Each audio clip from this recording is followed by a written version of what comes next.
दियत या फिर blood money, जो कि पाकिस्तानी कानून में एक फॉर्म ऑफ पनिशमेंट है। इस फॉर्म ऑफ पनिशमेंट को पाकिस्तानी कानून में कब ऐड किया गया? वैसे तो ये एक इस्लामी कानून है दियत का, जिसमें अगर आप से कोई खुदा न खास्ता जुर्म हो जाए, कोई कत्ल या फिर कोई और एक ऐसा इंसिडेंट जिसके एवज़ आपको फिर जो विक्टिम्स हैं उनको पैसे देने पड़ते हैं। इसकी थोड़ी सी अगर आज हम हिस्ट्री पे बात करें, कुछ थ्योरीज़ हैं कि जब बरसग़ीर पाको हिंद एक साथ थे और अंग्रेज़ों को यहाँ पे राज था, तो कहा जाता है कि दियत को बड़ा एक्सप्लॉइट किया गया। उस टाइम चूँकि मोस्टली गाड़ियाँ या फिर पावरफुल जो लोग थे वो अंग्रेज़ थे, तो अगर उनके नवाबजादों से या फिर ख़ुद हमारे जो उस टाइम के वडेरे थे उनसे कोई क्राइम हो जाता था, कोई कत्ल हो जाता था, तो उनको रिलैक्सेशन देने के लिए दियत के कॉन्सेप्ट को ज़्यादा उजागर किया गया और उस टाइम अंग्रेज़ इसी कानून के तहत ख़ुद को निकाल लेते थे। आज के दौर में भी अगर हम देखें तो दियत को उसी तरह से एक्सप्लॉइट किया जा रहा है जैसे कि ये आज़ादी से पहले था।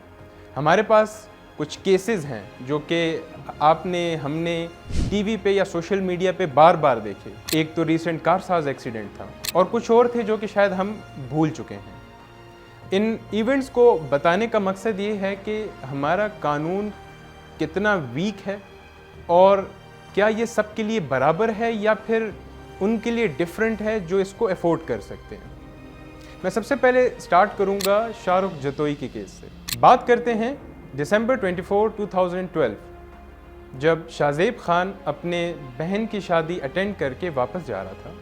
रास्ते में उसकी तकरार जो है शाहरुख जतोई की एक मुलाजिम से हो जाती है। वहाँ पे कुछ वक्त बहस चलती है और मामला बज़ाहिर रफ़ा दफ़ा नज़र आता है।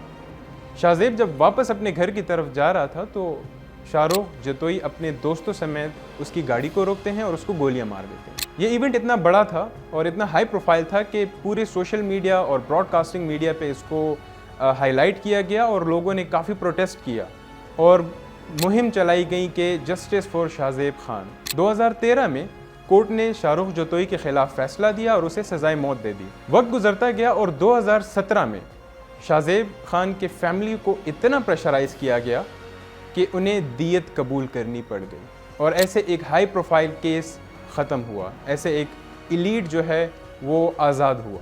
अगर हम इसी तरह से एक दूसरे केस पे जाएं जो कि रेमंड डेविस का है, एक अमेरिकन डिप्लोमेट जो कि लाहौर में तैनात था और वो एक दिन अपने मामूल के हिसाब से बाहर लाहौर के बाज़ारों में घूम रहा था और उसने 2 बंदों को कत्ल किया। जब उनसे पूछा गया तो वो कह रहे थे कि ये मुझे लूटना चाह रहे थे और मैंने अपने सेल्फ डिफेंस में उन दोनों को गोली मार दी। ये वाक़या भी इतना हाईलाइट हुआ कि लोग सड़कों पे निकल आए और उन्होंने प्रोटेस्ट स्टार्ट किए। उन्हीं दिनों में पाकिस्तान और अमेरिका के हालात कुछ ज़्यादा अच्छे थे भी नहीं और ऐसे हालात में एक ऐसे डिप्लोमेट का पकड़ा जाना ये और तशवीश की बात थी। आखिर में क्या हुआ कि अमेरिका ने उनसे डिमांड स्टार्ट की कि डिप्लोमेटिक इम्यूनिटी के तहत रेमंड डेविस को आज़ाद कर दिया जाए और वही हुआ कि 2.4 US मिलियन डॉलर दियत के इवज़ उसे आज़ाद कर दिया गया। इसी तरह से हमारे पास एक और केस समीना सांदू का है जो कि 2018 में जिन्हें कत्ल किया गया। ये एक लोकल सिंगर थी और एक शादी की तकरीब में अपनी मौसीकी से लोगों को मदहू कर रही थी। हुआ ये कि उन बैठे हुए मेहमानों में एक मेहमान जो कि ड्रंक था, उसने समीना सांदू से कहा कि आप खड़े होकर गाने गाएं और समीना सांदू बैठ के गा रही थी। कुछ वक्त बर्दाश्त करने के बाद उसने पिस्तौल निकाली और समीना सांदू को गोलियों से छन्नी कर दिया। वक्त के साथ साथ जो विक्टिम की फैमिली थी उनको प्रेशराइज़ किया गया और मैं आपको बताता चलूँ कि ये प्रेशराइज़ करने वाले और कोई नहीं, आपके अपने लॉ इन्फोर्समेंट के जो रखवाले हैं वही करते हैं। आपकी पुलिस जो कि आपको बताती है कि कैसे आप पे केस को उल्टा किया जा सकता है। वो आपको वो धमकियां देते हैं, वो आपको वो तरीके बताते हैं जिससे आपको महसूस होता है कि लेने के देने पड़ जाएंगे। एक तरफ हमारा नुकसान हुआ और वो भी जानी नुकसान और ऊपर से अब हमें ही फंसाया जा रहा है। ऐसे प्रेशर में यूजुअली जो फैमिलीज़ हैं वो दियत की तरफ जाना ज़्यादा बेहतर समझते हैं। एक और केस अगर हम कहें जो कि अभी रिसेंटली है, वो है कारसाज एक्सीडेंट की बात करें, जिसमें एक एलीट क्लास की एक औरत जिसका नाम था नताशा इकबाल, या जिसे नताशा दानिश भी कहा जाता है। तो वो अपने एक लैंड क्रूज़र में जा रही थी और कहा जाता है कि वो ड्रग थी, और उन्होंने बड़ी हाई स्पीड में एक बाप और बेटी को कत्ल किया। और इस बार बड़ी हैरानी की बात ये हुई कि मामलात कुछ वक्त से पहले ही निपट गए। कहीं पे कहा जाता है कि 5 करोड़ में, और कहीं पे कहा जाता है कि 10 करोड़ में कि दियत में इस मामले को रफा दफा किया गया। सोचने की बात यह है, और इन सारे वाक़यात को अगर हम देखें, क्या वाकई कानून सबसे अबतर है? क्या वाकई कानून सबसे बालातर है? क्या कानून गरीब और अमीर के लिए एक जैसा है? हरगिज़ नहीं।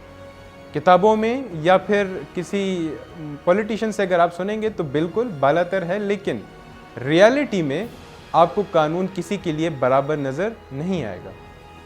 और ये पाकिस्तान के लिए एक बहुत बड़ा अलमिया है, जहाँ पे क्राइम डे बाय डे बढ़ रहा है, जहाँ पे छोटे क्रिमिनल्स तो जल्दी अरेस्ट कर लिए जाते हैं और उनको सज़ा पहुँचाने के लिए हमारे कानून बड़े एफ़र्ट्स करती हैं। वहीं पे जब कोई एक इलीट, कोई एक फ्यूडल, कोई एक जागीरदार जब कोई जुल्म करता है या फिर कोई क्राइम करता है, तो उसको बचाने के लिए कानून अपने सारा दिमाग इस्तेमाल करती है। इसी तरह के टॉपिक्स के लिए हमारे साथ जुड़े रहें, हमारे पेज को लाइक करें, शेयर करें एंड सब्सक्राइब करें।